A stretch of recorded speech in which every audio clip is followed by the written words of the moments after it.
globally and working across the globe with all our partners. What is crucial to enable this? It's all about trust. Healthcare runs on trust.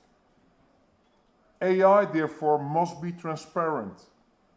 It must be validated continuously. It must protect patient data rigorously. It must operate within evolving regulatory frameworks. Responsible AI is foundational. Human oversight remains central. And governments and innovation must move together, protecting trust, building confidence. Why is this so crucial? Because if trust erodes, adoption stops. And it's all about adoption. But if trust strengthens, transformation accelerates. And that's what healthcare needs. Now, I'm very happy to be back in India. India represents a remarkable opportunity in this transformation. The scale, the digital infrastructure, the ambition. Initiatives such as the Ayushman Bharat Digital Health Mission are laying the groundwork for interoperable data and continuity of care at population scale. Exactly the kind of foundation AI needs to deliver meaningful impact. For Philips, India has been for almost 100 years not only a market, but a global innovation engine. We have a big part of our innovation population based out of India to innovate for the world, also especially in AI. Through our innovation campus in Bengaluru and the Healthcare Innovation Center in Pune, teams are here contributing to our global R&D, AI engineering, connected care platforms, and clinical workflow solutions. Solutions built in India and deployed across the world. And that matters because solutions are designed for scale and for complexity, and they tend to be resilient everywhere. India has a massive need for healthcare, and therefore you think about how to scale healthcare in a different way. If we look ahead, 10 years from now, success will not be defined by how many algorithms we have deployed. It will be defined by the outcomes they generate. Early detection of disease, fewer avoidable complications, shorter wait times, greater access to care, more time for clinicians. And healthcare will move from reactive to predictive, from fragmented to connected, from episodic to continuous. That's the promise. And so finally, let me return where I started. AI will have its greatest impact in healthcare. The systems we build today will shape the future of health of billions tomorrow. And at Philips, we are committed to building that future responsibly, at scale, and together with all of you. Thank you.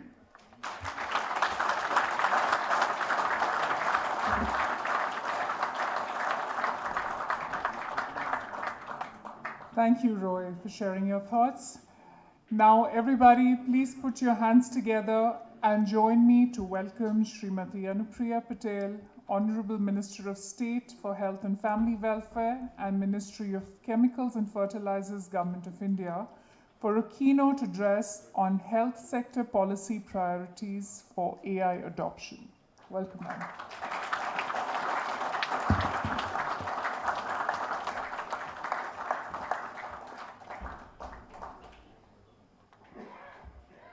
Thank you very much.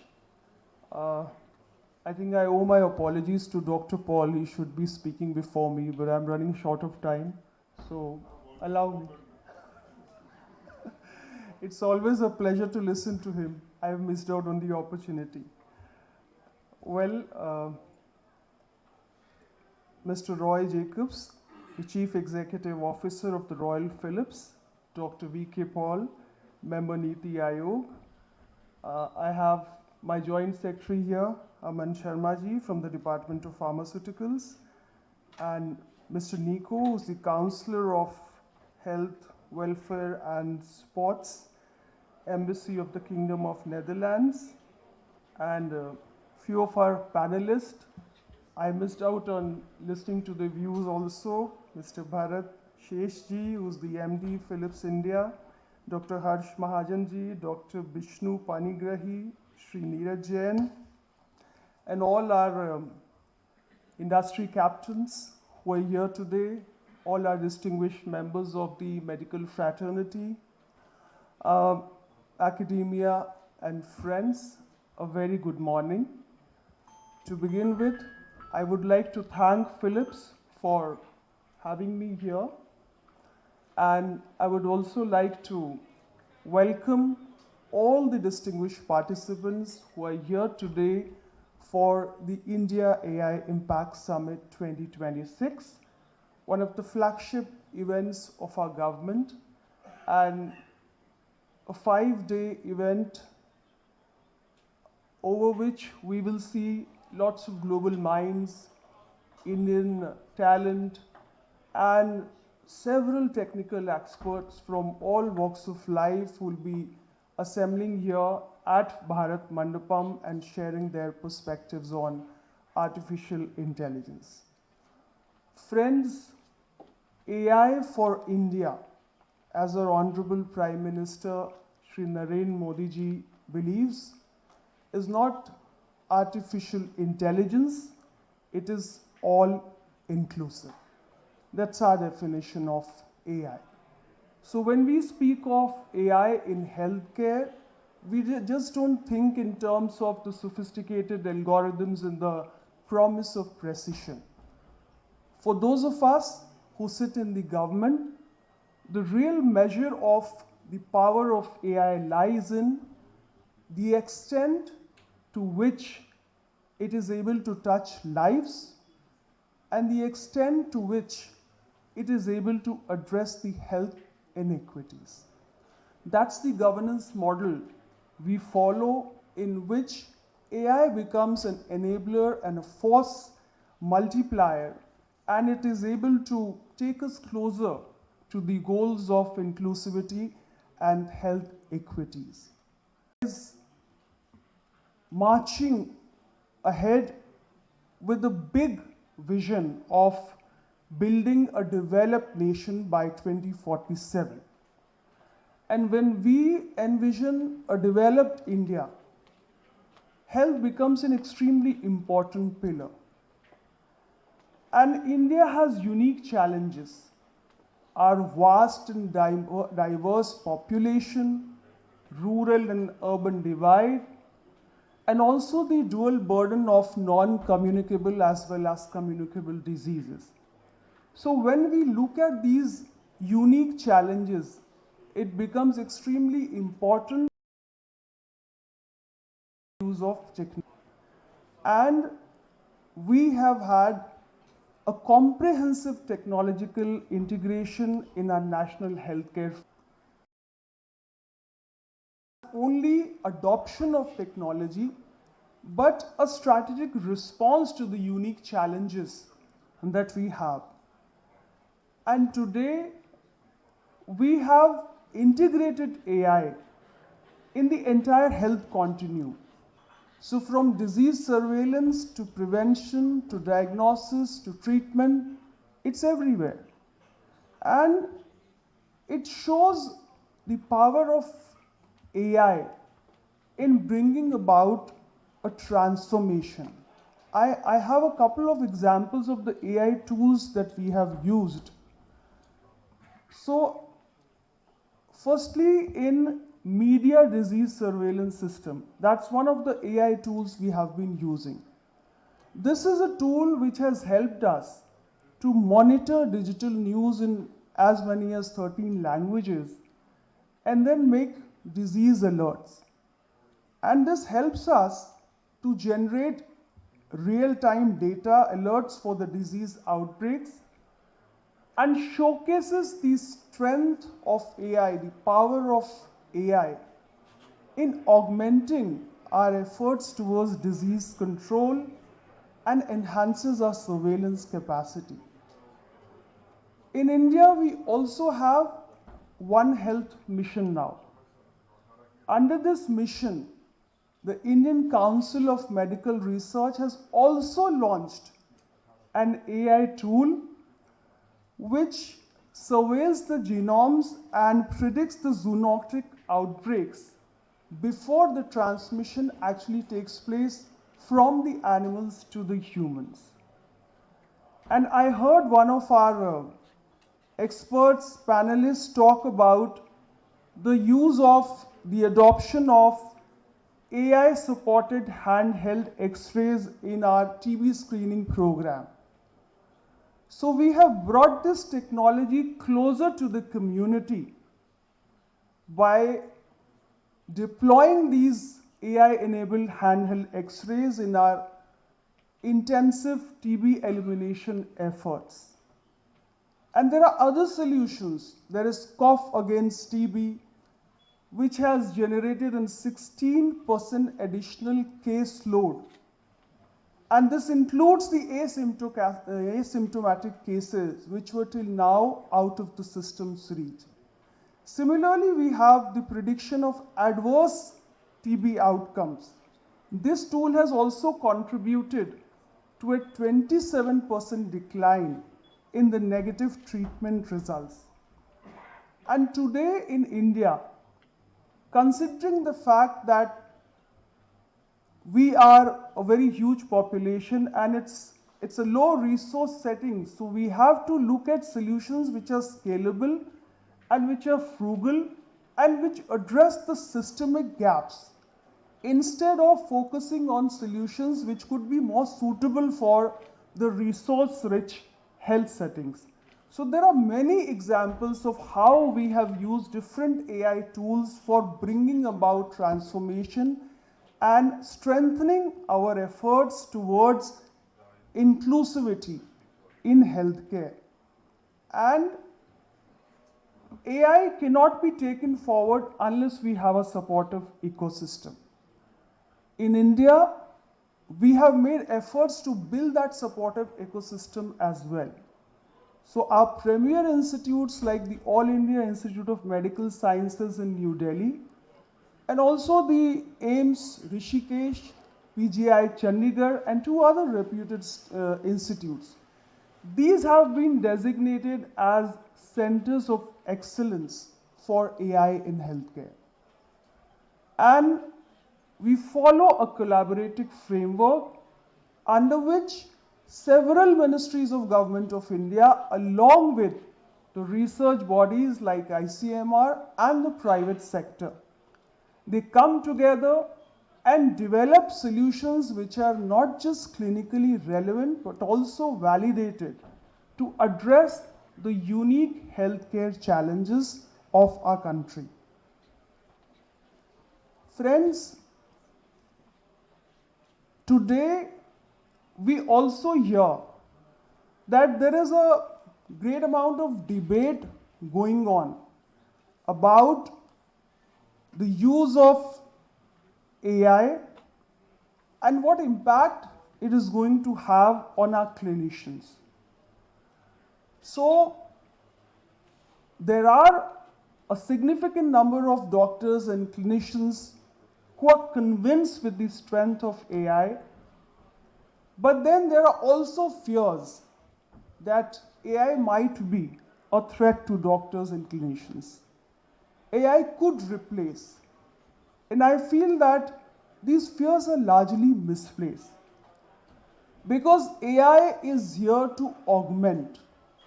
AI is here to assist. AI cannot replace the clinicians. At the most, what it can do is, and that will be in a positive way, it will reduce the burden of the doctors. The routine, high volume tasks will be carried out by AI, and the doctors or our specialists can focus on the complex cases or clinical decision making. And the non-specialists, they can also benefit from AI, because they will also be elevated in their roles and they will also operate at the top of their expertise. So there are several benefits that AI brings to our medical fraternity, and the fears that the AI could ever replace clinicians, that are not really true. We must never forget that medicine is not just a science. Medicine is also an art. So when a treatment proceeds, healthcare thrives not just on algorithms. Healthcare thrives on human touch, on empathy, on compassion, on communication between a clinician and a patient.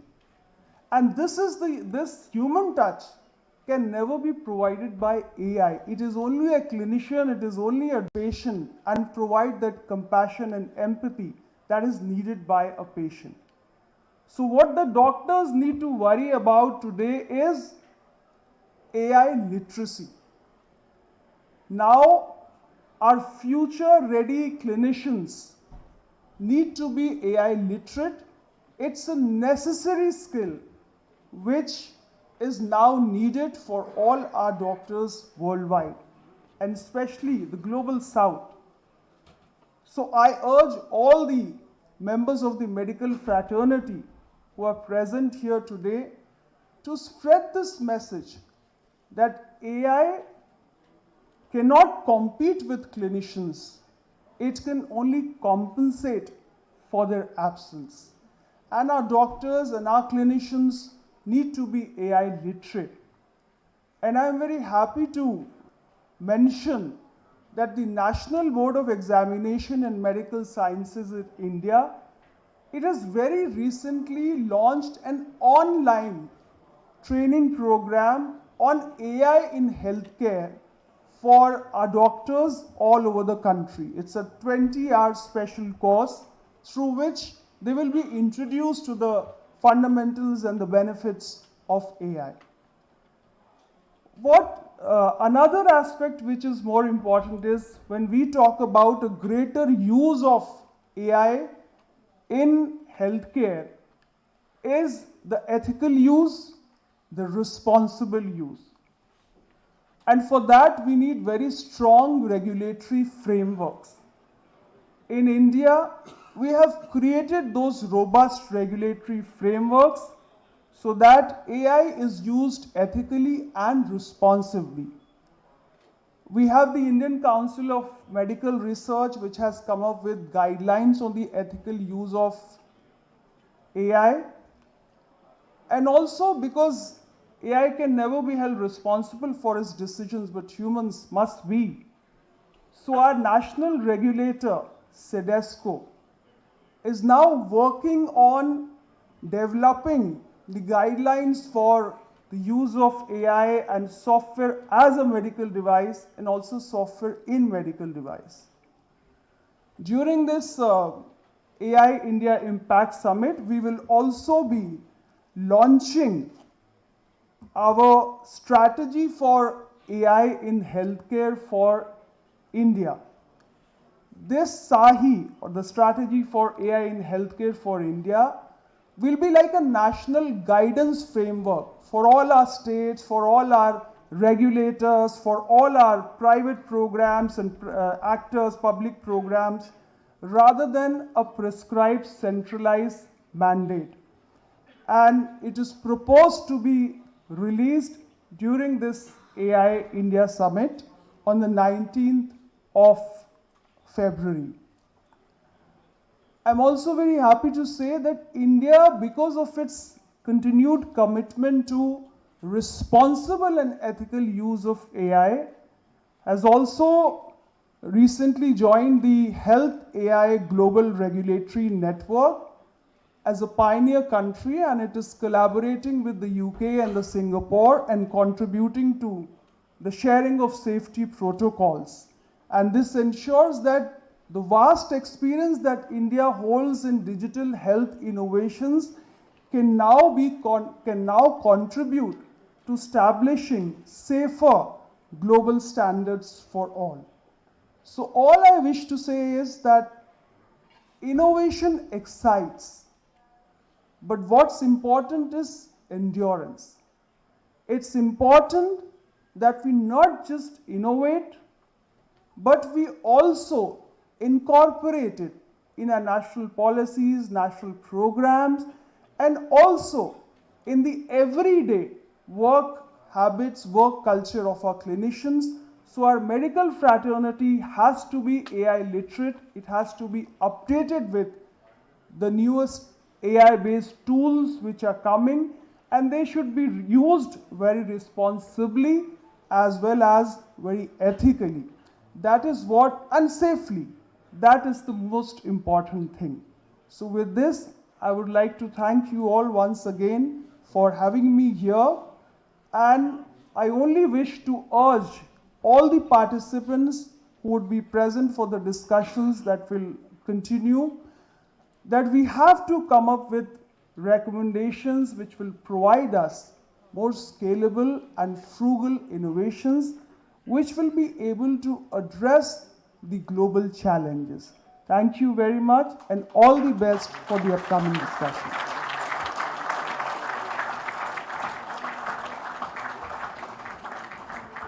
Thank you, ma'am, for sharing your thoughts.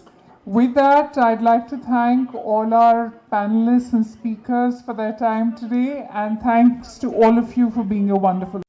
करना, AI को एक common good की तरह विकसित करना, जैसे हमने देखा है कि फाइनेंस की दुनिया में, DPI की दुनिया में सामाजिक और सरकारी सेवाओं को जनता के लिए सुलभ बनाया, उसी प्रकार के प्लेटफॉर्म्स को डिवाइस किया जाए, एजुकेशन स्टैक, स्किलिंग स्टैक, ताकि जो हम डेटा जनरेट कर रहे हैं उसे रिसर्चर्स यूटिलाइज कर पाएँ, इनोवेटर्स यूज़ कर पाएँ, जो हमारे प्रोडक्ट और सर्विसेज की कंपनीज हैं जहां इनोवेशन आ रहा है वो उस डेटा को यूज़ कर पाएँ और दुनिया के लिए सॉल्यूशंस दें।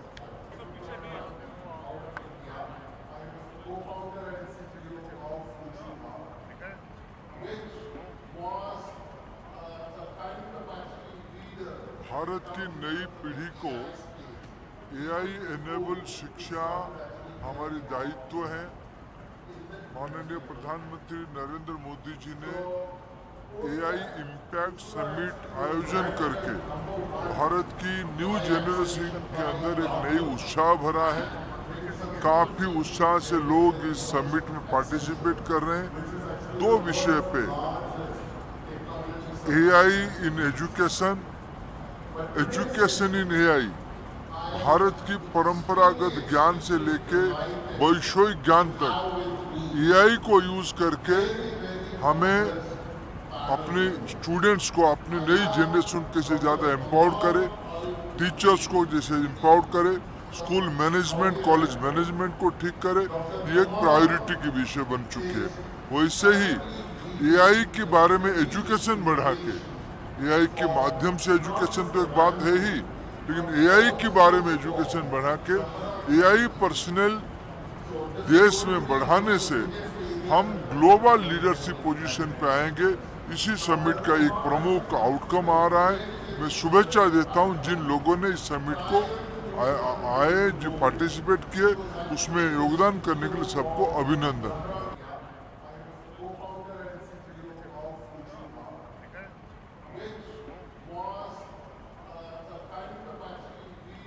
भारत की नई पीढ़ी को AI एनेबल शिक्षा हमारी दायित्व है। माननीय प्रधानमंत्री नरेंद्र मोदी जी ने AI इम्पैक्ट समिट आयोजन करके भारत की न्यू जनरेशन के अंदर एक नई उत्साह भरा है। काफ़ी उत्साह से लोग इस समिट में पार्टिसिपेट कर रहे हैं। दो विषय पे, AI in education, education in AI, Bharat की परंपरागत ज्ञान से लेके वैश्विक ज्ञान तक एआई को यूज करके हमें अपने स्टूडेंट्स को, अपनी नई जनरेशन के से ज़्यादा एम्पावर करे, टीचर्स को जैसे एम्पावर करे, स्कूल मैनेजमेंट, कॉलेज मैनेजमेंट को ठीक करे, ये एक प्रायोरिटी की विषय बन चुकी है। वैसे ही एआई के बारे में एजुकेशन बढ़ा के, एआई के माध्यम से एजुकेशन तो एक बात है ही, लेकिन एआई के बारे में एजुकेशन बढ़ा के एआई पर्सनल देश में बढ़ाने से हम ग्लोबल लीडरशिप पोजीशन पे आएंगे। इसी समिट का एक प्रमुख आउटकम आ रहा है। मैं शुभेच्छा देता हूं जिन लोगों ने इस समिट को आए, जो पार्टिसिपेट किए, उसमें योगदान करने के लिए सबको अभिनंदन। Talk in Hindi. चलो आप मिक्स करके बोल सकते हैं। सर यही समिट हो रहा है, यहाँ एजुकेशन क्षेत्र में भी कई सारे योगदान हुए हैं, उसमें किस तरह से बेनिफिट होगा इसको लेकर आप? हाँ, ये समिट अभी education, AI for education, education of AI दो है, राइट। हमें एआई फॉर एजुकेशन अभी इस पर्टिकुलर पैनल में एआई फॉर एजुकेशन के बारे में हम कुछ विचार प्रकट किया है। एआई के 4 वर्टिकल है, कैसे एआई एजुकेशन को इम्पैक्ट कर सकते हैं। इसी में पहला वर्टिकल, हर एक बच्चे को जो कुछ प्रश्न उसके मन में आते हैं उसको विदाउट एनी हेसिटेशन उस एआई टूल से उससे बोलकर उनका उत्तर उनसे पाना है। इस नंबर 1। नंबर 2, उससे कुछ कॉन्सेप्चुअल क्लैरिटी उनको आ जाएगा। दूसरा, पेरेंट्स के लिए अभी जो कुछ वो बच्चे का स्किल है उनको आइडेंटिफाई करने के लिए कुछ बड़ी वेरी केयरफुल इंटरवेंशंस चाहिए, वो ये कर सकता है। ये कुछ गाइडेंस दे सकता है पेरेंट्स के लिए। बच्चा अभी म्यूजिक में अच्छा आ जाएगा, स्पोर्ट्स में अच्छा आ जाएगा, इसी प्रकार का कुछ गाइडेंस दे सकता है। वो फोटोग्राफी में अच्छा है, वो ड्राइंग में अच्छा है, वो अच्छा पेंटर हो जाएगा। इसी प्रकार का को करिकुलर और करिकुलर, मेन करिकुलर, क्या उस बच्चे स्कूल के बाद क्या कर सकते हैं, प्रोफेशन में कैसे डेवलप कर सकते हैं, इसके बारे में भी ये कुछ बहुत बड़ा इनपुट्स दे सकते हैं पेरेंट्स को। तीसरा, टीचर, अध्यापक को वे किस कॉन्सेप्ट्स में वे वीक है, किस में उनका उत्तर प्रश्न देना है, किससे उनका ट्रेन करना है, इसके बारे में भी कुछ ये कर सकते हैं। और चौथा, अभी पॉलिसी मेकर्स, मिनिस्ट्री और लेवल में हर एक गांव में, हर एक डिस्ट्रिक्ट में, हर एक स्टेट में क्या क्या हो रहा है, उसके क्या क्या पॉलिसीज देना है, इससे उस लकुना, जो कुछ लकुना हो जाएगा उस लकुना को ब्रिज करने के लिए क्या पॉलिसीज देना है, इसके बारे में भी एआई का सहायता मिलेगा। इसी प्रकार 4 स्टूडेंट्स, पेरेंट्स, टीचर्स और पॉलिसी मेकर्स के लिए एआई इन एजुकेशन बहुत बड़ा उपयोग होगा। सर नहीं, एजुकेशन के क्षेत्र में एआई बहुत काम कर रहा है। आप भी ले लो इनके सवाल का, इसको लेकर के आप क्या कहेंगे? एजुकेशन पे बहुत बड़ा वाइड और डीप रूटेड इम्पैक्ट एआई का पड़ने जा रहा है। उसमें हमारी टीचर कैपेसिटी पे ध्यान देना है, हमें इंस्टीट्यूशनल लेवल पे अपने एकेडमिक डिज़ाइन को दोबारा री इमेजिन करना होगा। और इसलिए आईआईटी मद्रास को centre of excellence of AI in education कि एजुकेशन पे क्या इम्पैक्ट होगा, हमारी रेडीनेस क्या है, तैयारी क्या है, और हम कैसे आगे इसके लिए और तैयारियों को दुरुस्त कर पाएँ, ये जिम्मेदारी भी दी गई। एनईपी में आप ताजुब करोगे, वो पॉलिसी देखिए 16 से लगातार उसका निर्माण होना शुरू हुआ। 2020 एनईपी की पॉलिसी है। कई जगह पे उन्होंने एआई का विस्तृत तौर से उसमें चर्चा है उस नीति में, और टेक्नोलॉजी को, नए तरीकों को पाठ्यक्रम में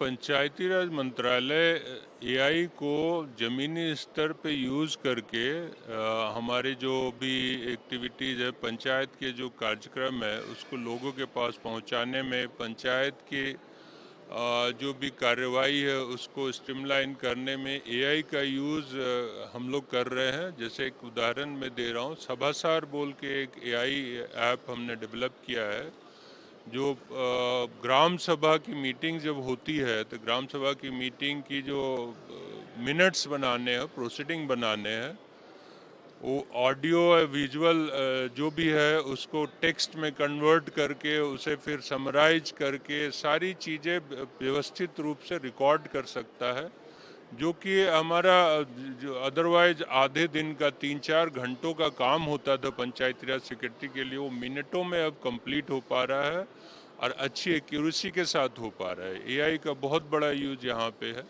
इसके अलावा हमारे जितने डेवलपमेंट प्रोग्राम जो पंचायत लेवल पे होते हैं, हमारे ग्रामीण लोगों को उनकी जानकारी चाहिए, तो हम कई सारे चैट बॉट और बाकी फैसिलिटीज़ डेवलप कर रहे हैं, जिससे वो क्वेरी करके वो सारी जानकारी अपने पा सकते हैं। Here, it's about the privacy, the pension system.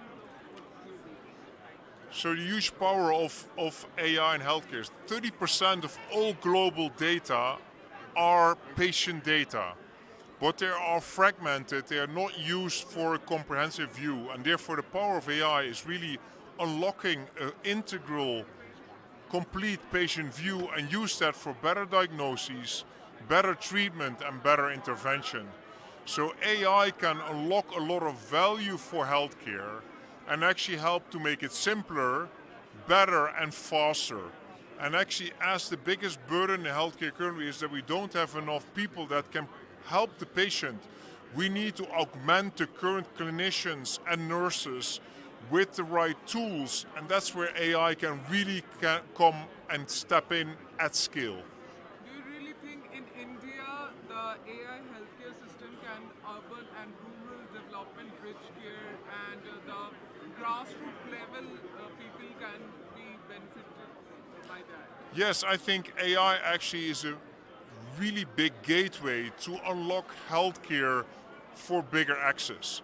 You can actually really allow laymen to deploy healthcare in different ways under the guidance of AI. For example, we have developed Lumify, which is handheld ultrasound that can actually be used by laymen because it has AI guidance to take every step along a diagnosis. So you can really democratize healthcare by actually putting AI in. But you need to do it responsibly.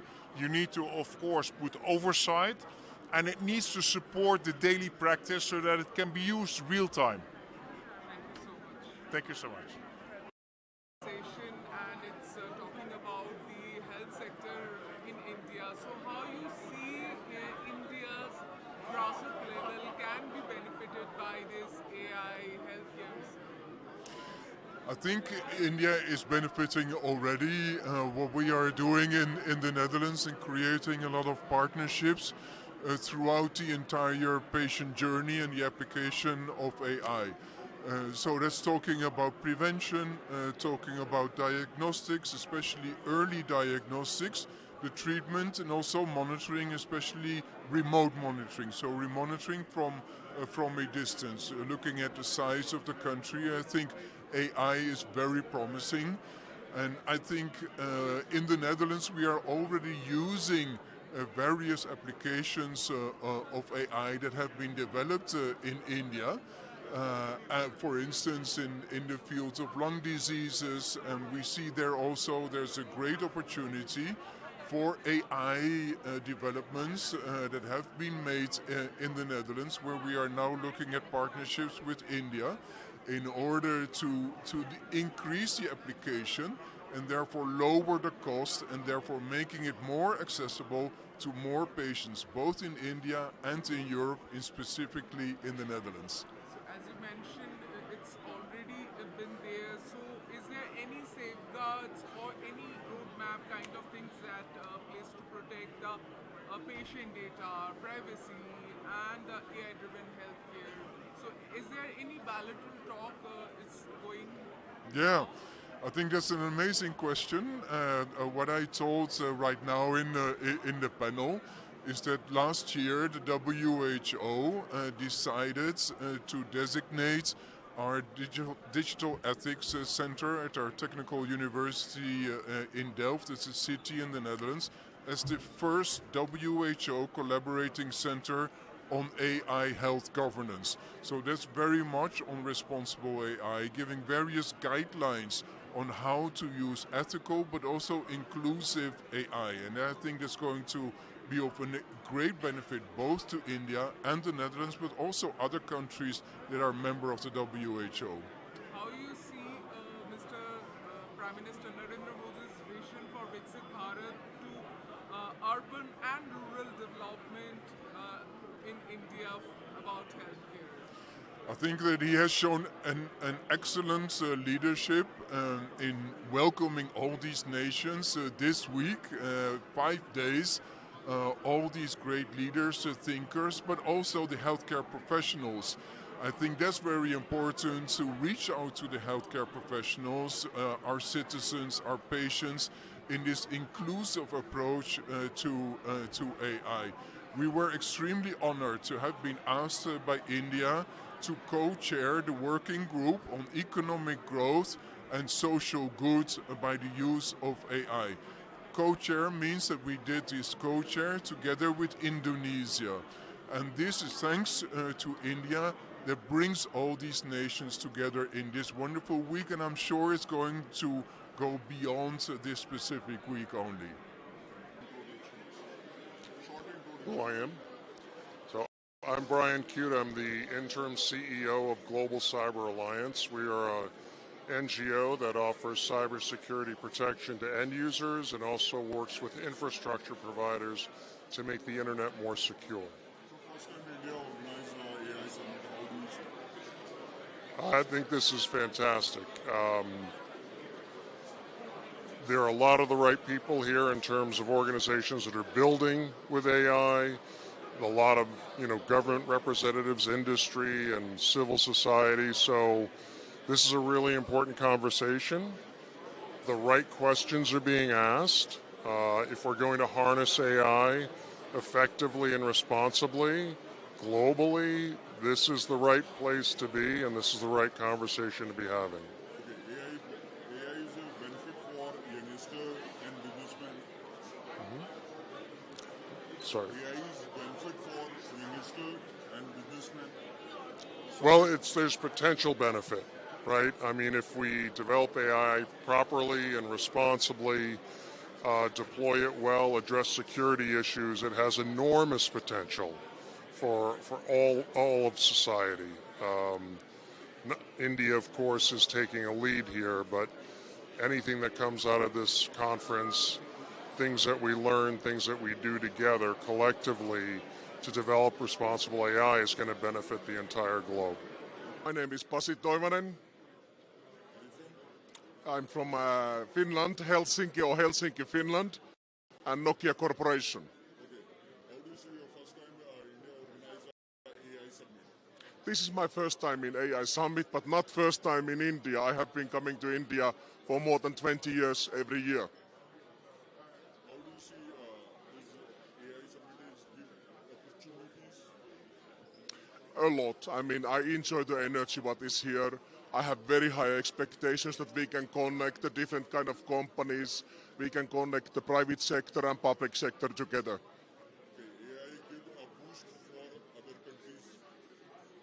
Heavily. I mean, I think we are able to combine the energy of innovation, energy of India and innovation of India, and then put it in the main track of the global innovation. How do you see first time India organized AI summit? I congratulate India on the arrangements of this AI summit.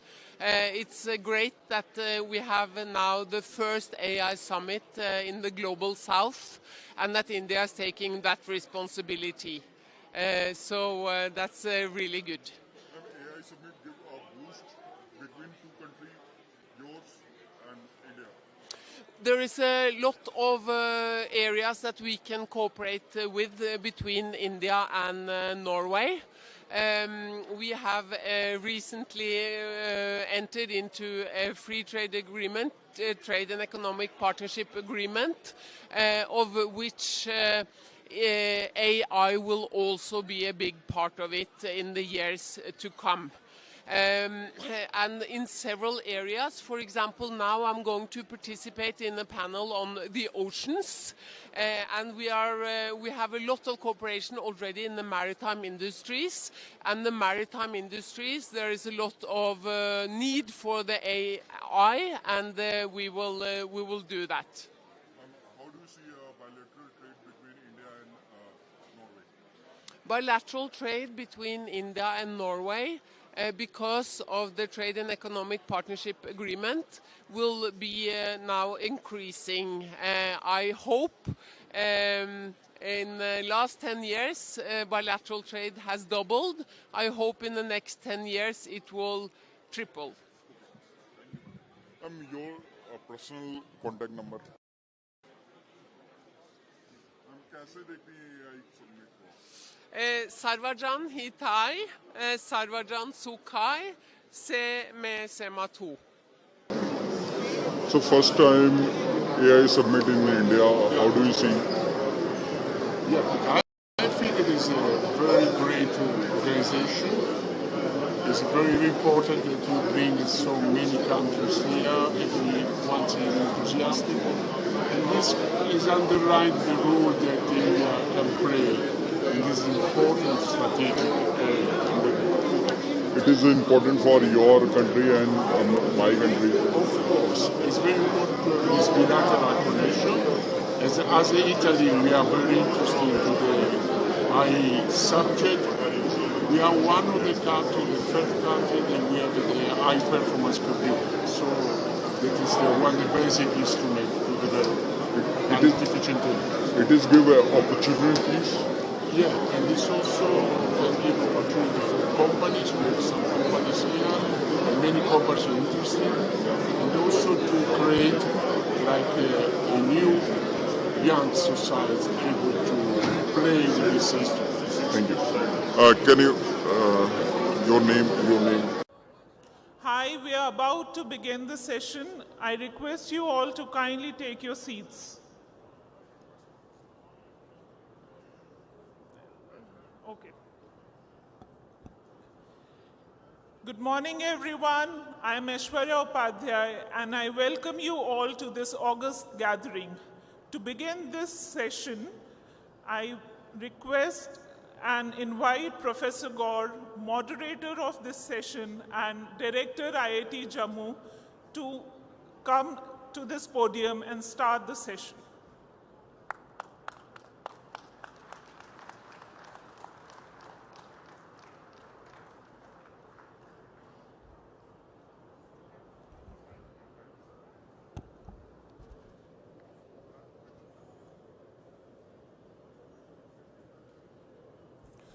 Good morning, Namaskar.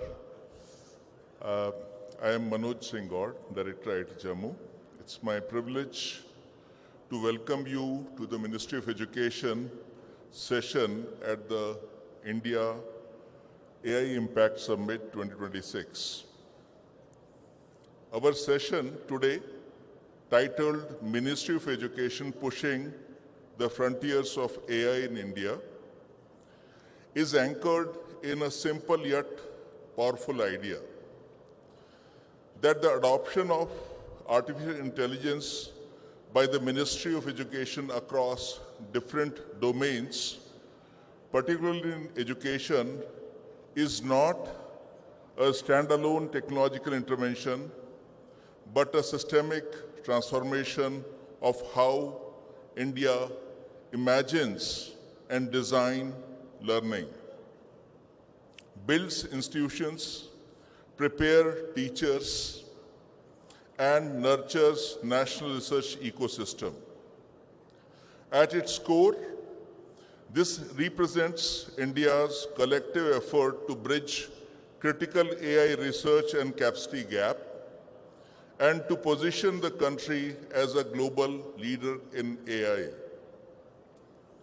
Over the past many years, the Ministry of Education has steadily laid the foundations of this transformation, beginning with expansion of digital platforms and access, and progressing through the policy vision articulated in National Education Policy 2020.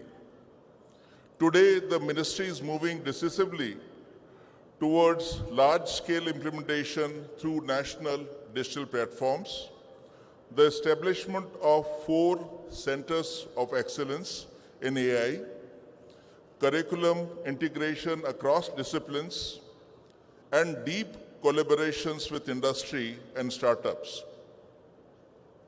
What is essentially distinctive about India's approach is that AI is being embedded across entire education continuum, from school education to higher education, skilling and advanced research, rather than being confined to isolated silos and pilots. Today's August panel in this discussion brings together leaders from policy, academia, industry, venture capital, and frontier AI research. We will seek to understand how converging governance, frameworks, digital public infrastructure, indigenous AI innovation, and the responsible deployment of AI models are beginning to reshape our education. The panel will also reflect on how these efforts align with India's long-term national vision for Viksit Bharat 2047, and what it will take to move from promising initiatives to a sustainable, system-wide, and globally relevant impact. Let me now introduce and invite our distinguished panelist, Dr. Sridhar Vembu, co-founder and chief scientist at Zoho Corporation, brings a deep industry perspective on building indigenous AI ecosystem and scalable talent pipelines from India. He is a co-chairperson of Apex Committee, driving AI COE's initiative of Ministry of Education. Dr. Vibhu Mittal, he is a Chief Technology Officer of Inflection AI, offers global insight on frontier AI systems and the responsible deployment of advanced AI technologies for education at scale. Mr. Rajan Anandan, he is the Managing Director at Peak XV, represents the venture ecosystem and will share how AI startups and deep tech innovation in education or otherwise can be catalyzed and scaled from Bharat. Now I would like to invite Professor Manindra Agrawal, Director, IIT Kanpur. He is a distinguished academic leader driving national models for AI-enabled learning and democratization of access through platforms such as Sathi. I would like to invite Professor V. Kamakoti, Director of IIT Madras, brings perspectives on building institutional AI ecosystems and integrating AI into interdisciplinary curriculum and research-led innovation. Lastly, not the least, Professor Sunita Saraugi. She is a professor at IIT Bombay, contributes expertise from advanced AI research and on translating frontier research into large-scale, real-world learning systems.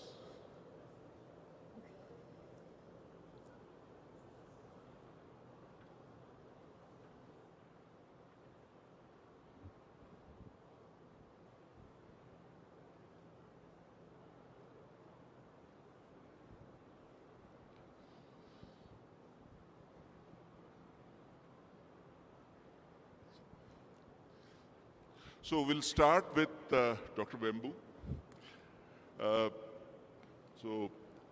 As a co-chairperson of Apex Committee, you have seen the evolution of COEs, which is a flagship program of Ministry of Education.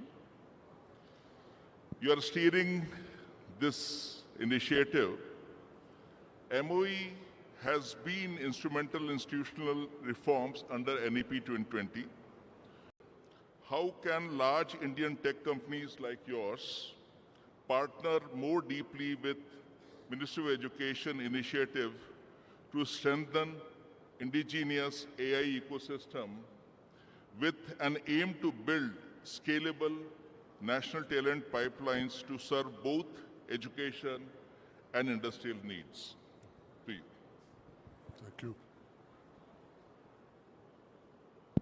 Yeah. So, Vanakkam, Namaste to everyone. Thanks for having me here.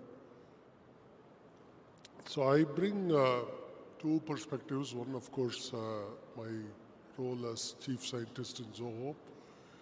We also run both a K-12 school for rural students and our Zoho Schools of Learning, which is at the more beyond the alternative to college, the way we think about it. In both, we serve a predominantly rural student population. And so we have seen the education from the ground up. We are seeing it, in fact, our school is expanding massively right now. And the foundational, first the FLN challenge, that's the thing where I'm most excited about using AI tools to, first of all, help teachers to reach or get to the students better. Because rural students have multiple challenges. They don't often have an atmosphere at home conducive for study. Poverty, a lot of those challenges. So, in fact, very often they have a 200 square feet home where there's 4 or 5 people crammed. There's no time to study, nothing. So everything has to happen in school. And the teachers carry a bigger load than they would if parents could be more cooperative. So all of those challenges we see. This is where if teachers could use tools to help the students better, that's one. This is where I think the Center of Excellence we selected in IIT Madras, which was, our friend, my friend, Professor Kamakoti will talk about this too. The one with the Vidya Shakti to reach that last mile. That type of initiative is very important. Empowering those with AI tools. And here when we are talking about this, we are not talking about the big LLMs. These are purpose-built small models, which of course Sarvam AI is also demonstrating those, that can solve a specific problem well. That is to me the low-hanging fruit in India, where we can do these at very smaller models that can solve a specific problem to help specific teachers for example, only the material from 1st to 5th standard kind of material. That is one level. Then moving into the higher education, there it is, to me, skill development is about learning by doing all the time. So we encourage our students to build projects, project after project after project. Nowadays, we are even building small scale, like a custom EV, auto, buy the parts, assemble it, break it, those kinds of things we are encouraging now. Here, the way AI is working is as a massive learning booster. It's a better search that way, far better search. And that is, I think, and again, the IIT Madras has the Skillveri platform, which we want to adopt for our workshop. And this is where you virtually learn some skills, physical skills, welding, all that, without having the machine access. You can do it from an app. So those are the types of things I'm most excited about AI. So very practical ground stuff that is used by students and educators. That's really where the challenge is. Thank you. Just to follow up, about skilling. India A mission supporting around 13,000 plus graduates in AI. But these students industry ready for 2026? Do you think so? Or beyond? Or is the corporate sector still spending billions on unlearning and reskilling the fresh hires? My own humble opinion is you cannot separate the skilling from the work. These two have to be combined, and the education cannot be abstract, particularly in our country, particularly in rural areas. See, if I tell a student, even our Zoho school student, you learn all of these computer science stuff, there may be a job at the end of it. They won't be motivated. If I tell them, go build this website, and I'm paying you to do this, much more commitment there. So we need to combine the two. And that's where I think involving the industry early, so education institutions, industry, getting into partnership early on, I think would be a big help in this. Can I come to Rajan? The ministry through AICOE is investing for and envisioning digital public infrastructure. You can hear it, right? Okay. Public infrastructure and platforms to support large-scale innovation in multiple domains. Yeah, it's for you. It's for you. Okay. Yeah, I'll repeat it actually, right? Hold the mic always in here. Okay. Okay. The ministry through AICOEs is investing for and envisioning digital public infrastructures, DPI, and platforms to support large-scale innovation in multiple domains, including education. You are part of the committee. From the VC ecosystem's perspective, how can MOE initiatives such as national platforms and AICOEs catalyze AI startups in education, particularly those emerging from India, and what policy or platform level enablers can help these innovations scale sustainability? Yeah, firstly, hi everyone, good morning. Welcome to the summit. It's my first session. I'm glad I came today, looks like, and congratulations to the ministry. You managed to get all of us in, I think, seamlessly. So firstly, the centers of excellence that have been set up by the Ministry of Higher Education have absolutely strategically very, very important. Because at the end of the day, you know, cutting edge research, cutting edge applied research comes really from either leading AI labs or come from leading universities, right? And the fact that we have now several of these centers of excellence, absolutely critical. What I can sort of commit from the venture capital ecosystem, so I represent sort of a venture capital ecosystem in India. What I can commit is that all of you who are in AI companies, you know, either in these centers of excellence or in any university, or for that matter, even outside, there's enough capital, right? So what you really want to be doing is building something that's very useful, that is highly differentiated, and what I can say is there's enough capital. So I think that's the first thing. I'd say second, look, when it comes to AI in India, we will win the application layer. I don't know how many of you know this, but India already has more native consumer AI startups than the US already, okay? Which is quite remarkable. Actually, very few people know this. And the reason is because India has 900 million connected internet users, 850 million of them are daily active users. They spend 7 hours a day on the internet.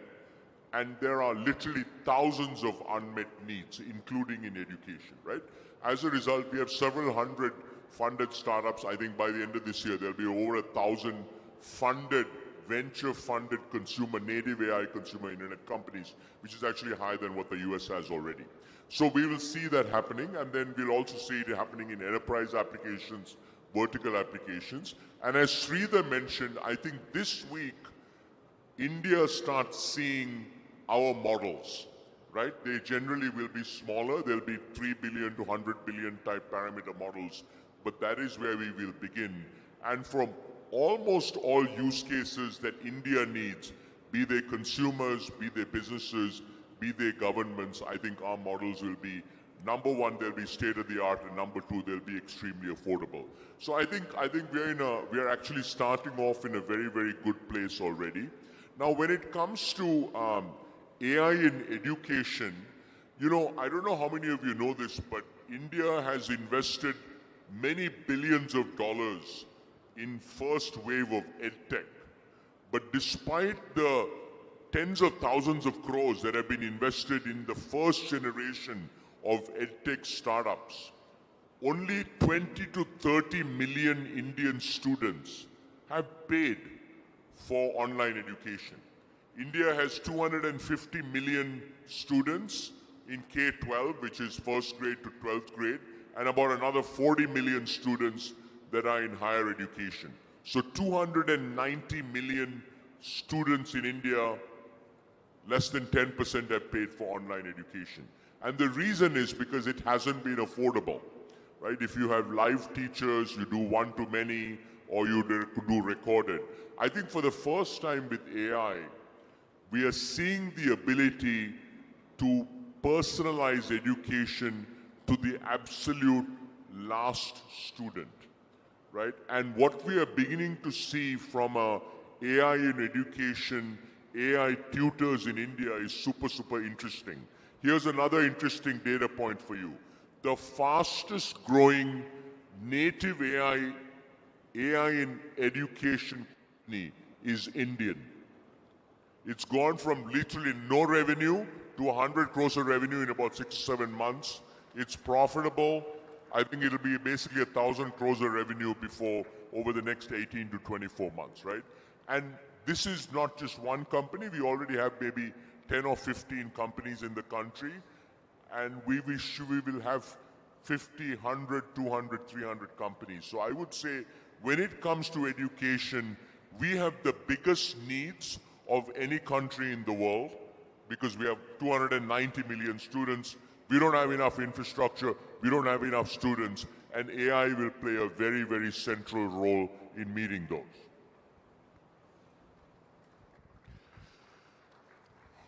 Now, I'll come to Kamakoti. Ministry through AICOE in education at IIT Madras, namely, recently launched Bodhan AI. It was mentioned that AICOE aspired to develop Bharat Edu AI Stack, a digital public infrastructure designed to ensure AI and data sovereignty. This takes inspiration from our earlier successes in identity, Aadhaar, and payments in UPI as DPI.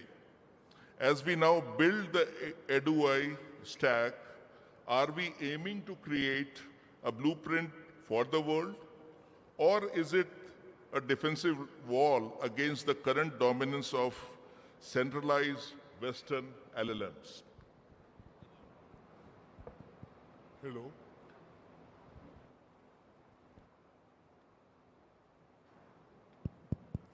Hello. Thank you, Manoj. We never need to be defensive of anyone. And let me be very point blank here. Yes, we are creating a blueprint. We aspire to create a big blueprint. As we have done in the case of UPI, we have created a blueprint for the finance sector. It's a very easy blueprint, and we have shown that it could reach the poor of the poorest. Today, a street vendor actually collects his money through the digital currency, And that's the biggest transformation that we have seen. And I'm sure this blueprint that we aspire to create will be one that will demonstrate the world about scalability. This blueprint that we are going to create will talk about the great pedagogy that we have, right? Even when we introduce alphabets into our education system, friends, how many of you are in Tamil, knows Tamil here? Can you put your hands up? Yeah, a few of them. So we introduce alphabet, Manoj, Aram Sayya Virumbu, Aruvadu Sinam, Ivadu Karavet. We just start do merits. A stands for Aram. Aram means do merit. Your anger will subside. So these type of moral values is what we start teaching, even when we start teaching alphabets. I think we are the only educational system, only Bharat has this education system, which is completely bringing out a holistic development. And I think that is what we will be capturing in our pedagogy.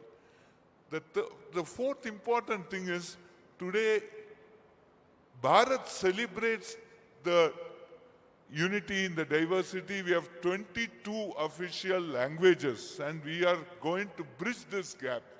As you had seen, many demos had come from Sarvam, where we are, when we talk in one language, it can be broadcasted to multiple languages. And that is very, very important today from the education perspective, because teaching in mother tongue is extremely important, and the grasping power is high. The concepts could be well explained and understood.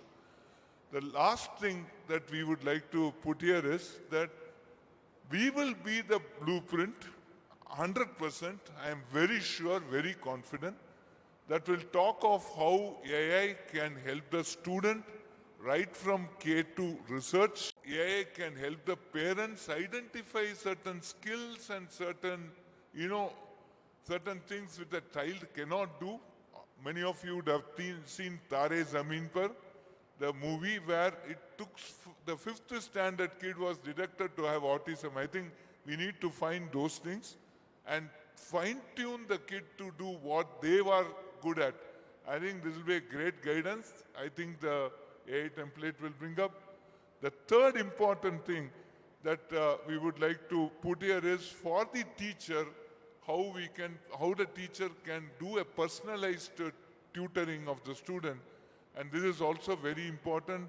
We have a very, very mammoth task of bringing our GER to 50% by 2035, and AI is going to play a very, very important role. So to sum up, we will create a blueprint which no other country could create, and I'm very confident of that. Thank you very much.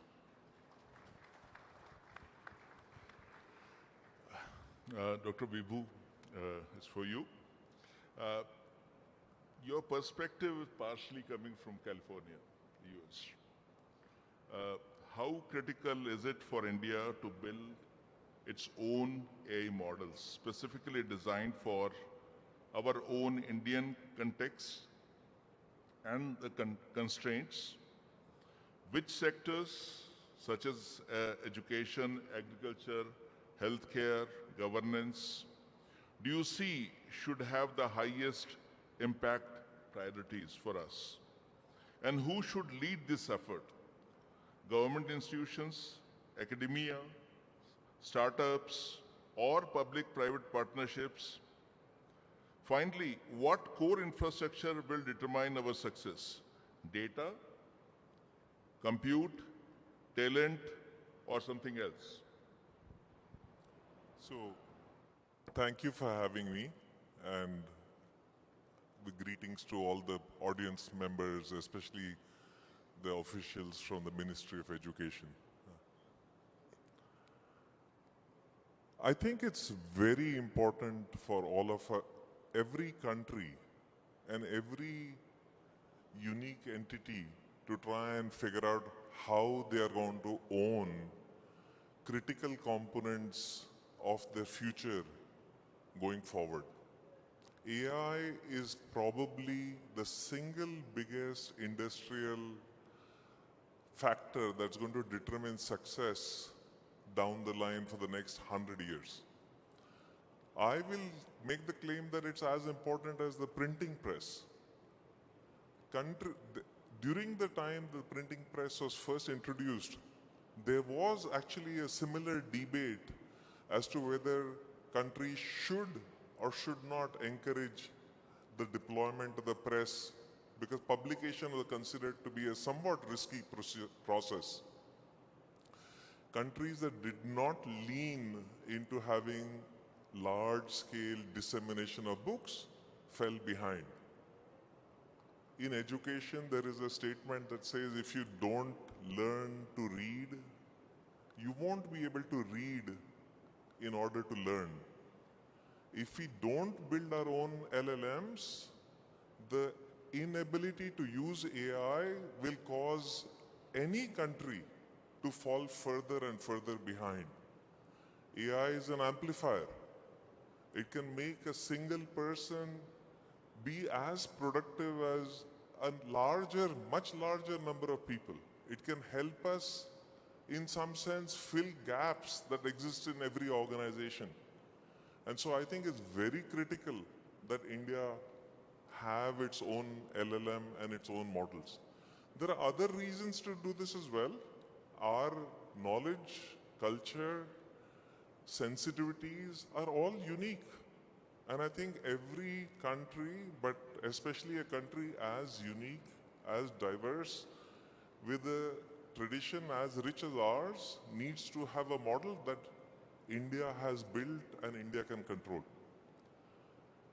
On to the second part of Professor Gore's question, which sectors would I think are most relevant?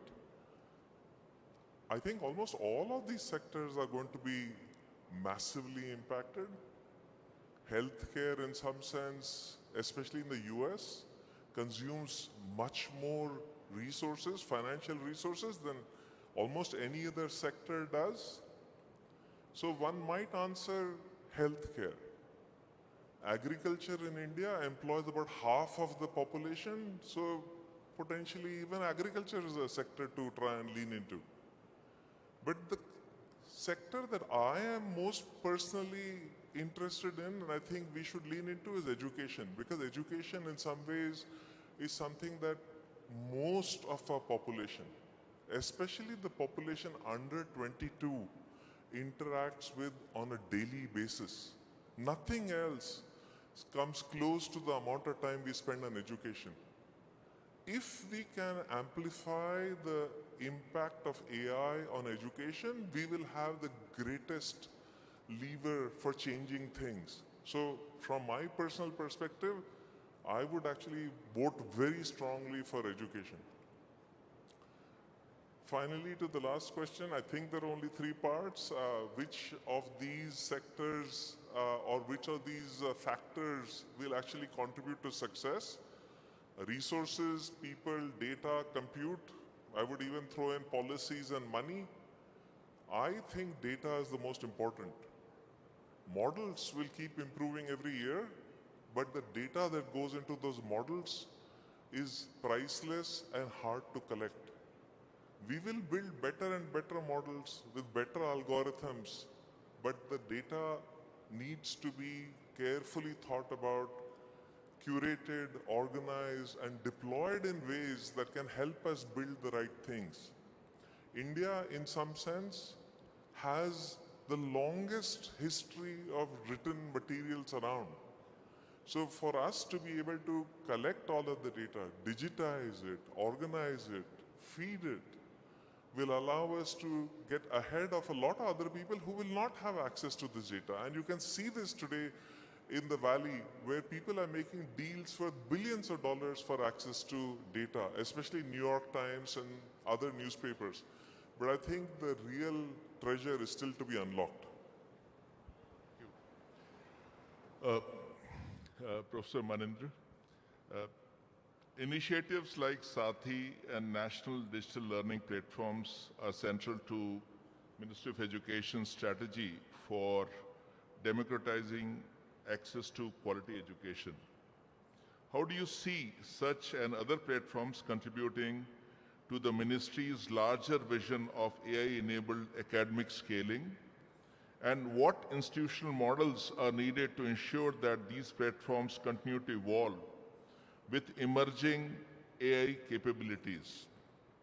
How do we ensure that this does not become a digital divide 2.0, where tier 1 schools gets AI tutors while the rural schools only get AI textbooks and the translations?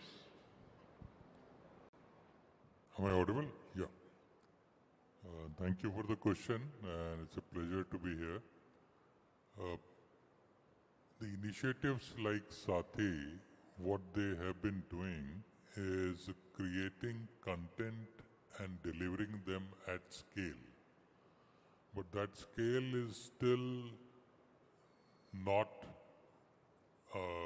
comprehensive enough to cover all nooks and corners of this country.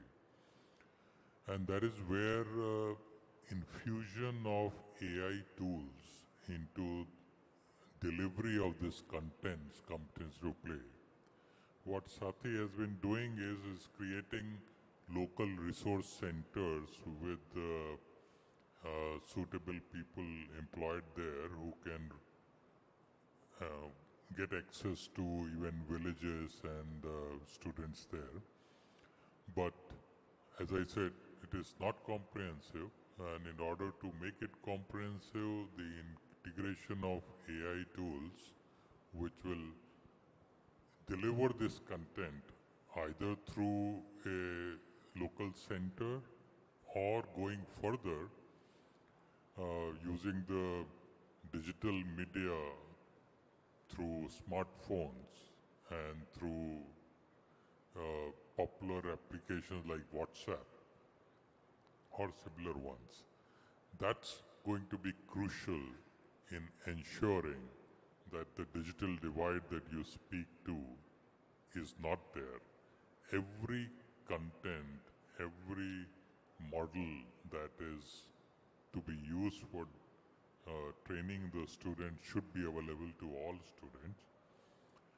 It's going to be a mammoth effort because it's going to require development of low bandwidth models which can even work offline at times.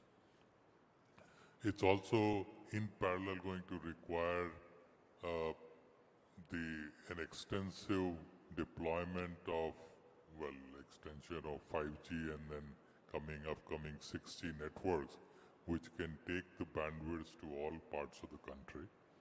And of course the smartphone infusion that is happening in parallel anyway.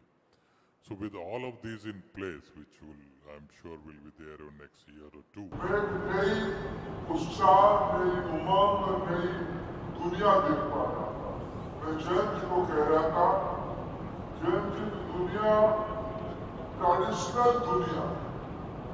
जिस प्रकार से सोचता है उससे काफी अलग भारत की नई पीढ़ी सोचने लगा है। अभी मैं बैठे बैठे सोच रहा था AI in education और एजुकेशन इन AI दोनों परिपूरक है। AI के माध्यम से एजुकेट होना और AI के बारे में खुद को एजुकेट करना हम सभी के लिए एक नई दुनिया बन चुकी है। मैं कभी कभी सोचता हूँ अभी फिर मैं बिंदु को कोट करूंगा। उन्होंने पाली भाषा के कॉम्प्लेक्स सेंटेंस का उच्चारण किया। शायद अभी वो AI की किसी ने प्रॉम्प्ट नहीं किया होगा, इसलिए उसकी भावार्थ के बारे में, उसकी मीनिंग के बारे में, उसकी डीपर अंडरस्टैंडिंग के बारे में कोई भी प्लेटफॉर्म, कोई भी एलिमेंट शायद उसको उत्तर देने का भी संभव नहीं होगा। इसीलिए हम भारत में प्रधानमंत्री नरेंद्र मोदी जी ने AI इम्पैक्ट समिट का आयोजन किया। मित्रों, भारत 21वीं सदी में एक नॉलेज बेस्ड सोसाइटी की ओर बढ़ रहा है, ज्ञान आधारित समाज की ओर बढ़ रहा है और हमारी इकोनॉमी जो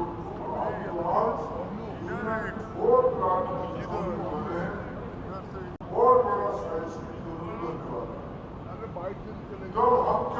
कंज्यूमिंग इकोनॉमी रहेंगे या प्रोड्यूसिंग और मैन्युफैक्चरिंग इकोनॉमी? हमें लगता है एआई हमको एक अवसर दे रहा है। हमारी जो मल्टी डायमेंशनल सोसाइटी है,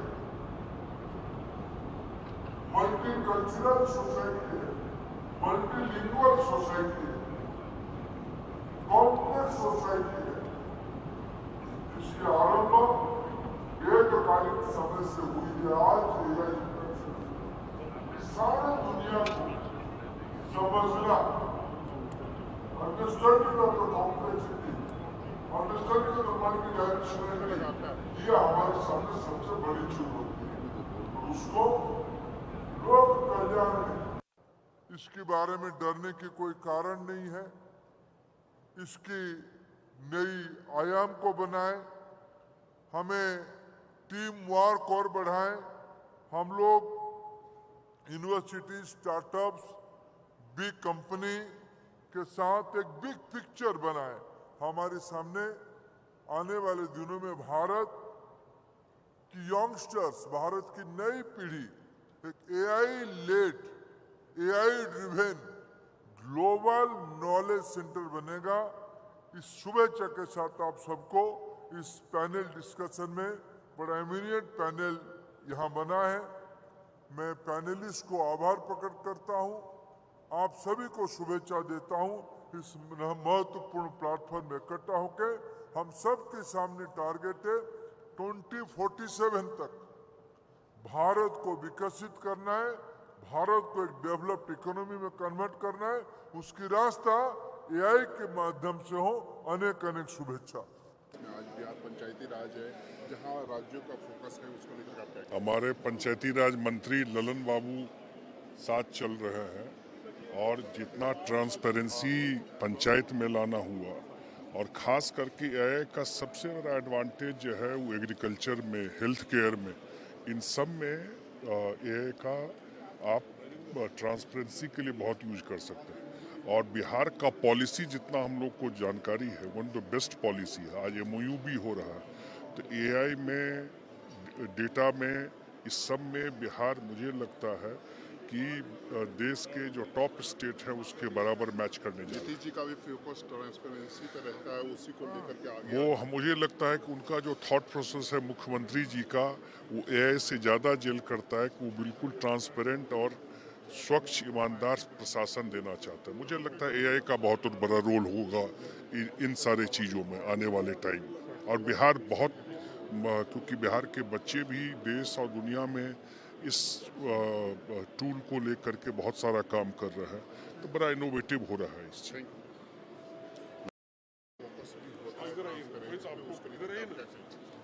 देखिए, आज जो कृत्रिम ज्ञान में पूरी दुनिया का देखते हैं, पूरी दुनिया के लोग आज यहाँ आए और आदरणीय प्रधानमंत्री नरेंद्र मोदी जी ने इस पर विशेष ध्यान दिया है। कृत्रिम ज्ञान को विकसित किया जाए और आने वाले समय में इंडिया एआई का हब बनेगा पूरे वर्ल्ड में। अब बिहार की बात आप ले रहे हैं। बिहार एक ऐसा राज्य है जहां पूरा मैदान खुला है। बिहार विकासशील राज्यों में है और उसको विकसित करने का कृत्रिम ज्ञान, एआई टेक्नोलॉजी जो है वो बहुत बड़ा योगदान देगा। और बिहार के मुख्यमंत्री नीतीश कुमार जी ने जो शुरू से 20 वर्षों से जो उन्होंने पारदर्शिता को, ट्रांसपेरेंसी को अपने शासन का अंग बनाया, उसको आगे ले जाने में ये बहुत बड़ा सहायक है। बिहार के बच्चे पूरे दुनिया में टेक्नोलॉजी में भी बिहार के बच्चे तो आज पूरी दुनिया में अपने मेरिट के बल पर स्थापित हैं और जिस दिन वो एआई टेक्नोलॉजी डेवलप होगा उस दिन पूरे दुनिया में बिहार के बच्चे छा जाएंगे।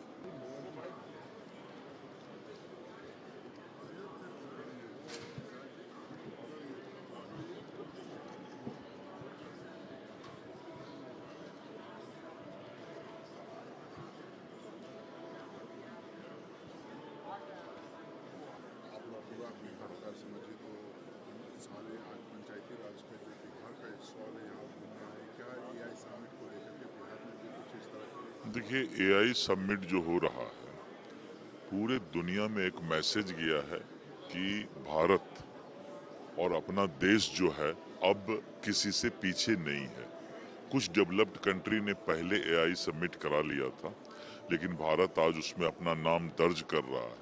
और विशेष करके बिहार, जहाँ पर कि सबसे ज़्यादा युवा शक्ति है, हम एआई टेक्निक को, सेमीकंडक्टर का आपने देखा, जो हमारा इलेक्ट्रॉनिक वोटिंग है आपने देखा, तो पंचायती राज में हम जो है, जो हमारा भीराम जी आया है, तो हमारे उसमें भी पंचायत तक ये टेक्निक का उपयोग होगा कि कहाँ हम किस तरीके से सरकार जो है धरातल पर काम कर रही है।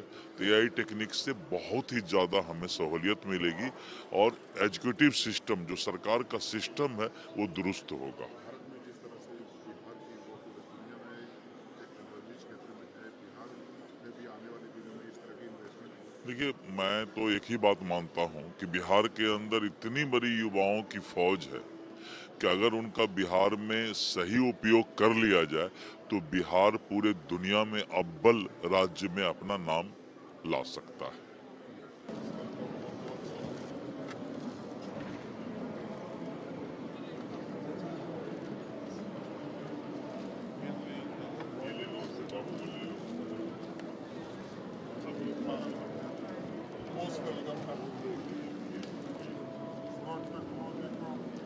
साइड से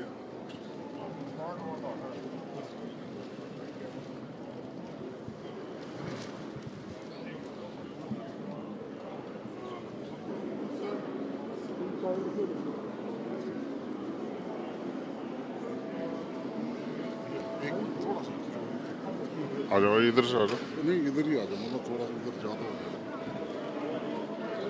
पीछे, थोड़ा सा पीछे आ जाओ। चलो तुम पीछे हो जाओ।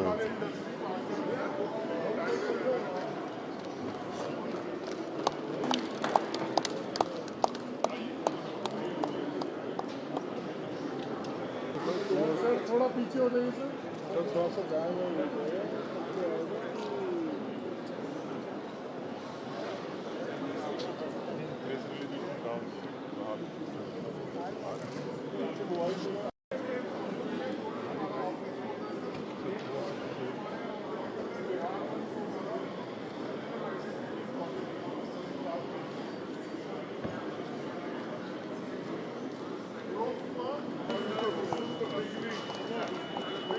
कैमरा पीछे यार। अरे भाई तुम उधर चले गए तो हम क्या करें?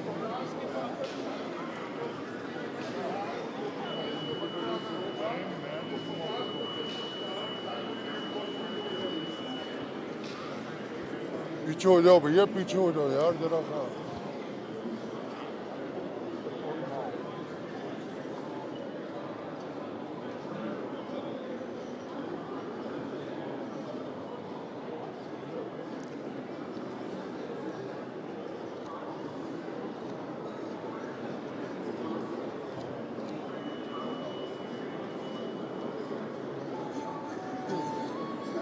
चलो, देखिए, ये ऐतिहासिक दिन है बिहार के लिए। बिहार में आज हम लोग विकसित भारत का कल्पना कर रहे हैं, तो सर जमीन पे उतारने का समय। हमने जीसीसी कानून बनाया, सेमीकंडक्टर कानून बनाया, इंडस्ट्री पॉलिसी में one of the best policy लाया। इसलिए बिहार हम लोग वेलकम करना चाहते हैं, लोग आए, एआई से जुड़कर एआई समिट का पूरा फायदा बिहार सरकार लेगी। गर्व की बात है सभी बिहारियों के लिए, और मुझे लगता है बिहार जो भारत का सबसे बड़ा युवा राज्य है, वहाँ पर अगर एआई को बढ़ावा दिया जाए तो जिस तरह से जीसीसी की हमारी पॉलिसी आई है, आईटी की पॉलिसी आई है, सेमीकॉन फैब्रिकेशन की पॉलिसी आई है, 468 करोड़ का निवेश के साथ साथ स्कीम्स लॉन्च हो रही हैं, तो निश्चित रूप से गर्व करने की बात है। और अब बिहार सिर्फ एक मात्र दर्शक नहीं रहेगा, बल्कि a state that can lead the AI development alongside India. That's the state development that we're looking at. जिस तरह से महिलाओं का भी इस बार बहुत बड़ा पार्टिसिपेट पसंद आया इसको लेकर आपको? निश्चित रूप से महिलाएं तो मुझे लगता है कि अब पुरुषों के साथ कदम से कदम मिलाकर आगे बढ़ रही हैं, चल रही हैं। और जिस तरह से युवाओं की अगर हम बात करें तो आज जिस तरह की MOUs साइन हुए हैं, जिस तरह से IIT में रिसर्च पार्क खोलने की बात हो रही है, हम लोग लगभग 10,000 से ज़्यादा जॉब अपॉर्चुनिटी क्रिएट कर रहे हैं और 50,000 से ज़्यादा युवाओं को स्किल डेवलप कर।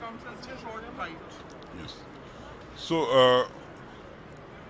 Vertiv is one of the key player in this data center market, where we are having strengths inside the complete power portfolio as well as thermal portfolio, and we are the only one player in this industry who can do it as a joint effort. So we have one core solution which we recently launched, which is integrated approach of cooling as well as the power, and we also have launched recently prefabricated aisle solution called as Smart Run. Now that reduces the installation time by 85% for the industry. So we are having scale of the industry. We can build gigawatt capacity data centers, as well as we can have it done much faster for the industry.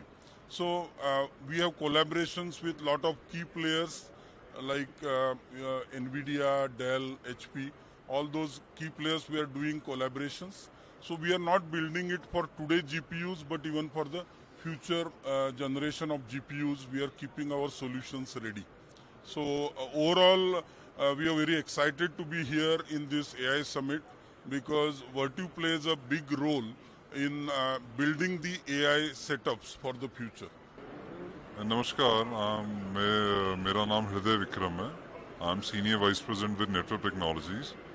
So we are into the space of, we are an Indian OEM. So we are into the space of designing and manufacturing high-end computing systems. So we have got 5 different product lines. One is supercomputing systems. This is what we design. Second is that we design AI systems. Third is private cloud and HCI. And then comes the AI storage, AI high performance storage, and then the data center servers.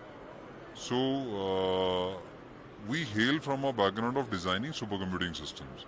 So what we have displayed today is basically a complete display of wide range of AI systems which we are designing and manufacturing here in India.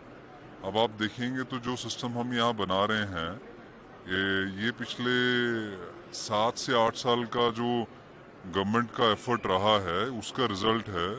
हम India के अंदर अब PCBs design करते हैं. उन PCBs के ऊपर surface mounting में 4000 से 6000 कंपोनेंट्स को एम्बेड करते हैं और पूरी प्रोडक्शन करते हैं. तो इंडिया मिशन का जो इंडिया AI का जो मिशन था और जो मेक इन इंडिया का जो मिशन था, हमने उसको सक्सेसफुली अचीव करा है. अब इंडिया में एक्सपोर्ट करने की इन सिस्टम्स को ज़रूरत नहीं है.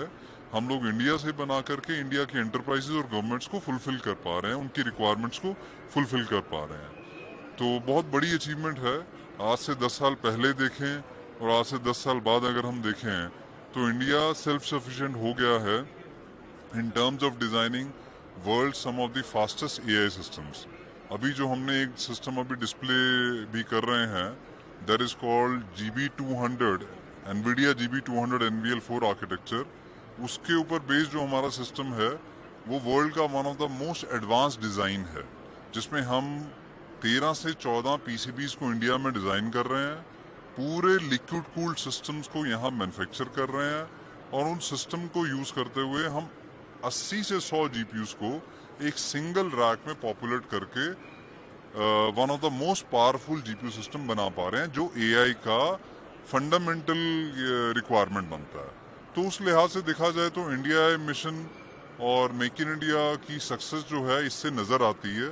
मोदी जी का, अश्विनी वैष्णव जी का जो एफर्ट है वो क्लियरली नज़र आता है कि उन्होंने किस तरीके से इंडिया को उस स्टेज पे ला कर खड़ा कर दिया है जहाँ पे कि हम अब इंडिया में सिस्टम्स को मैन्युफैक्चर कर रहे हैं और अब एक्सपोर्ट भी कर रहे हैं इंडिया से बाहर. So that itself speaks about that what we have achieved on this front. Yeah. We can speak about the job young population, because how they are hosting this from this gaining. If you talk about adoption of AI, so Government of India has been very clear that adoption of AI is going to ultimately boost the employment in the country. It is not going to take away the employment, number one. And how it is basically happening is that, for example, whatever work you were doing earlier, now that can be done more efficiently. There are many such examples, and this is something which is going to, this is across verticals, across industry, that adoption of AI is increasingly, going to increase the employment scope in the industry. So that is something which is helpful. And if you talk about on the manufacturing front, so adoption of AI has helped to basically bring different level of talent in India. अब हमारे जैसी company जो कि India के अंदर we are designing systems and manufacturing systems end to end, plus हमारा पूरा software stack है, we design the complete sovereign AI cloud stack as well.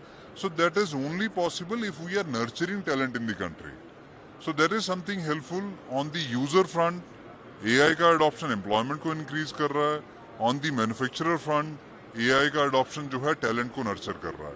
तो हमें तो ये लगता है कि employment को next level पे लेके जाने के लिए AI is very helpful. ये कंपनी इंडिया की जी, हम लोग जो है we are an Indian origin company. जिस तरह से माननीय प्रधानमंत्री श्री नरेंद्र मोदी जी ने टेक्नोलॉजी को डेमोक्रेटाइज करने का एक विजन दिया है, एआई का उसी माध्यम से, उसी विजन के साथ किस तरह से पॉपुलेशन स्केल पे प्रॉब्लम्स को सॉल्व कर पाएं, वो फोकस है.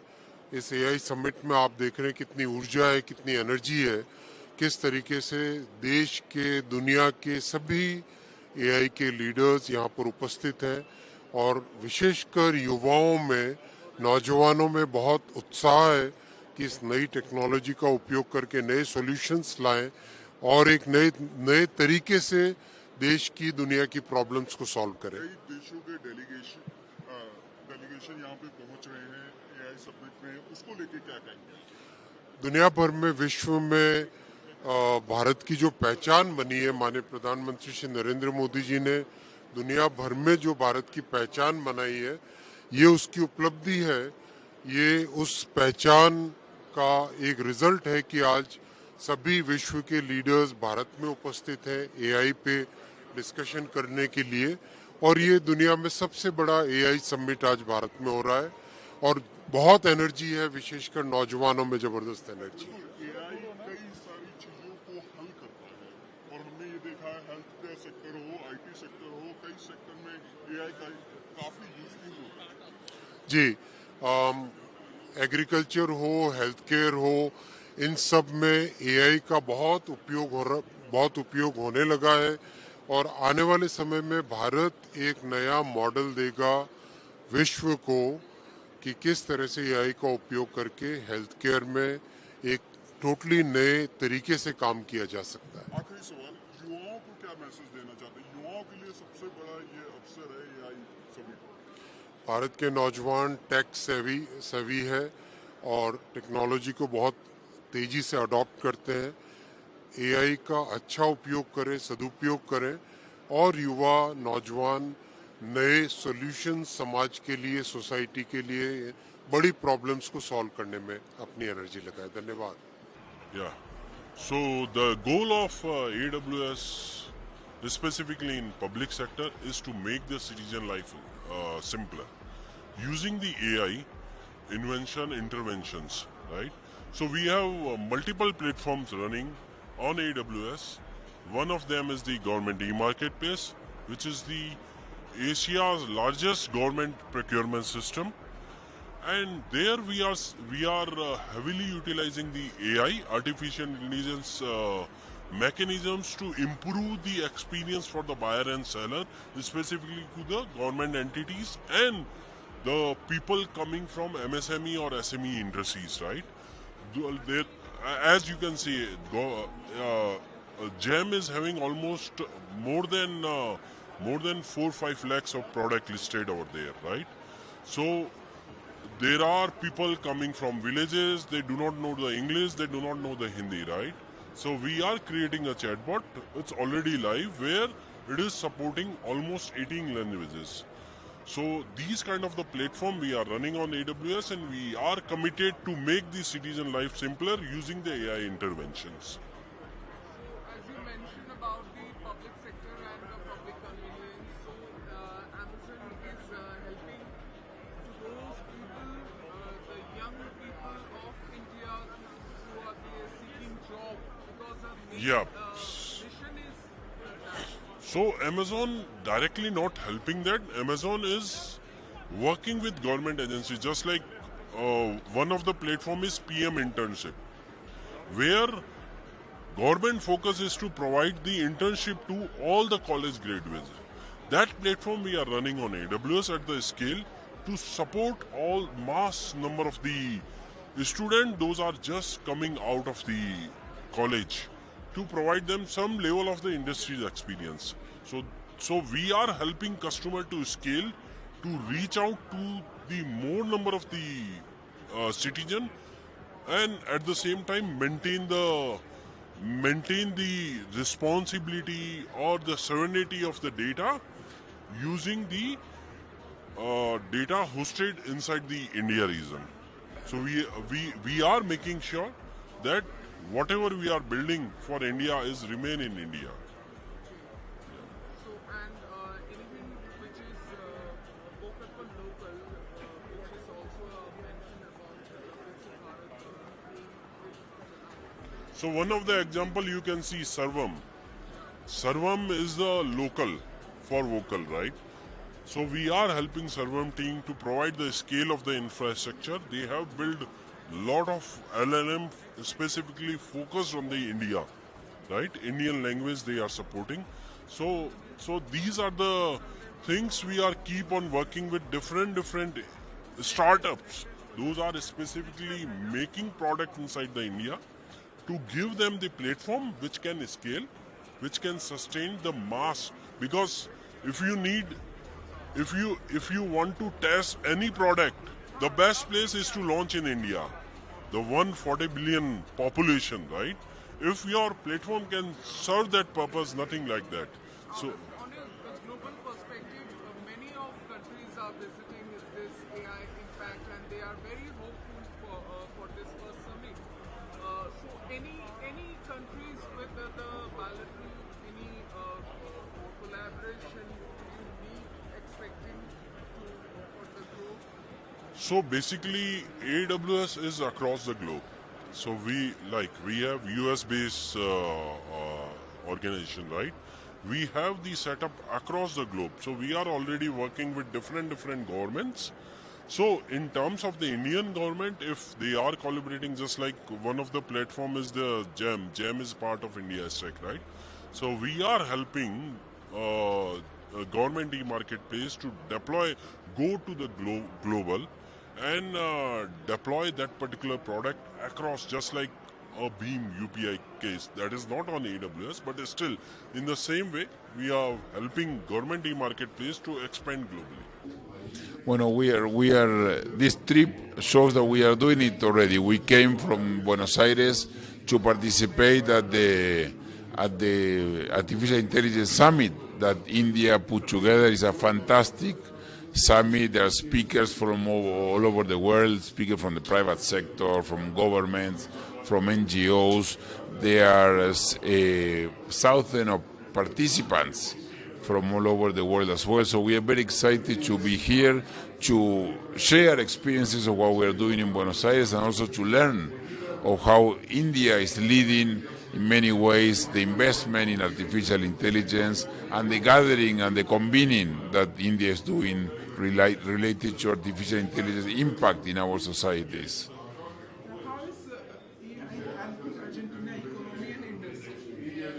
Well, we are all facing the challenge of artificial intelligence.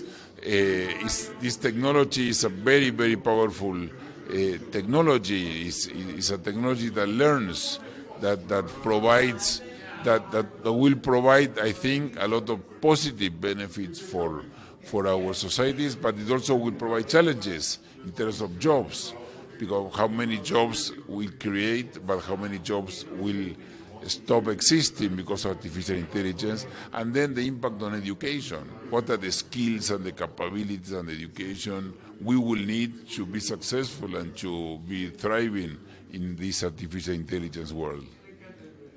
How do you see the future of India-Argentina tech partnership with support from Prime Minister? Getting better and better, our relationship. You know, Prime Minister Modi was in Buenos Aires a few months ago. He met with President Milei. We gave him the keys of the city of Buenos Aires. The mayor was with him as well. And we are getting better and better and closest relationship. A trade improved in the last year. So we are very positive with the relationship. Well, everybody is talking about artificial intelligence, in fact, in the world. And I think it's a very great opportunity, and we congratulate India for the opportunity of hosting this summit with the most important people in this field from all over the world.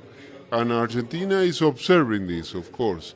We had today the opportunity to host a number of delegates from some states of Argentina, and they came here to learn. They want to participate in the debates. They are going to deliver some messages, but fundamentally to learn, to try to understand this new thing that is developing in the world and that we really don't know to what extent it will evolve. And I think it's a great accomplishment for the Indian people, the Indian government, to be able to host this summit.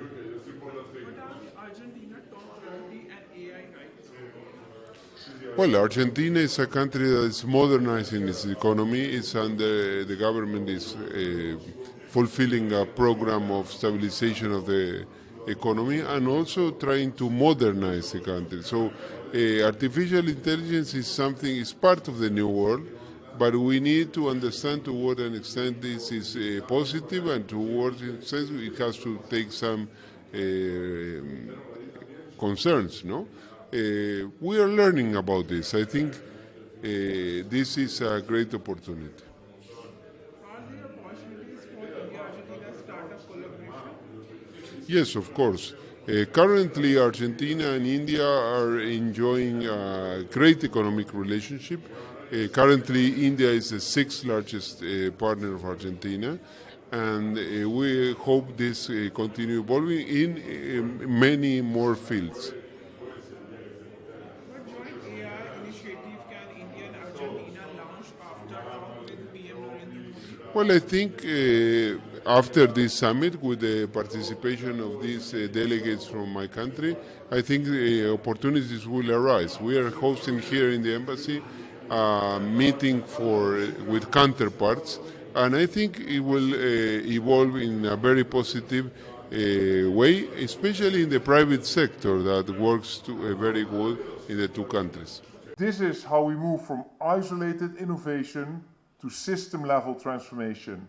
And that is what we need in healthcare. We are ready to scale this across our install base globally and working across the globe with all our partners.